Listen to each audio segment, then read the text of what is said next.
ఎన్టీఆర్ జిల్లా జగ్గైపేటలో ఘరానా మోసం బయటపడింది. 10 కోట్ల విలువైన బంగారంతో ఉడాయించాడు కారు డ్రైవర్ జితేష్. 7 కిలోల బంగారంతో పరారైనట్లు కేసు నమోదు చేశారు పోలీసులు. హైదరాబాద్ జేఎన్ఆర్ జ్యువెలరీ నుంచి బంగారం తీసుకుని విజయవాడ డెలివరీకి బయలుదేరాడు వ్యాపారి కిషన్ లాల్. కారులో ఓనర్తో సహా మరో 3 వ్యక్తులున్నారు. జగ్గైపేట ఆటోనగర్ సమీపంలోని హోటల్ వద్ద టీ తాగేందుకు కారు ఆపాడు డ్రైవర్ జితేష్. ఓనర్ కిషన్ లాల్ సహా మరో వ్యక్తి టీ తాగుతూ ఉండగా బంగారం తీసుకుని కారుతో సహా పరారయ్యాడు డ్రైవర్.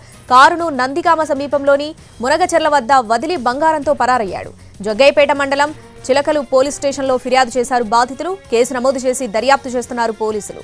6 ప్రత్యేక బృందాలతో విచారణ చేపట్టారు.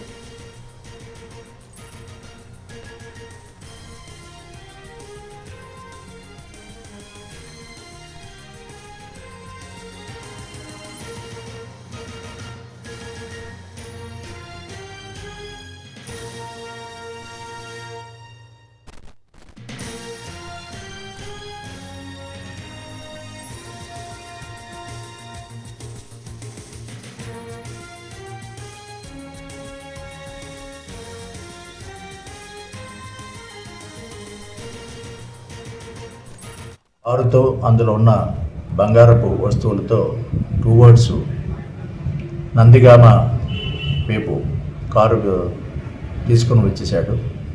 ఆ కారుకి GPS ఉండటం వల్ల ఆ సిబ్బంది దాన్ని ఫాలో అవుతూ వచ్చేటప్పటికి మునగచెర్ల దుర్గా కోల్డ్ స్టోరేజ్ దగ్గర కారు పెట్టి ఆ కారులో సదరది 6.5 కేజీల బంగారాన్ని తన బ్యాగ్లో పెట్టుకొని ఆటో ఎక్కి టువర్డ్స్ నందిగామ వెళ్ళాడు.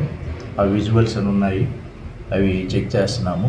దీనిపై ఒక కేసు నమోదు చేసి టీమ్స్ ఫామ్ చేసి ఇప్పుడు రైల్వే స్టేషన్కి విజయవాడ బస్టాండ్ అలాగే ఇటువైపు ఆల్ టోల్ గేట్స్ దగ్గర చెక్ చేస్తున్నాము. కారుతో అందులో ఉన్న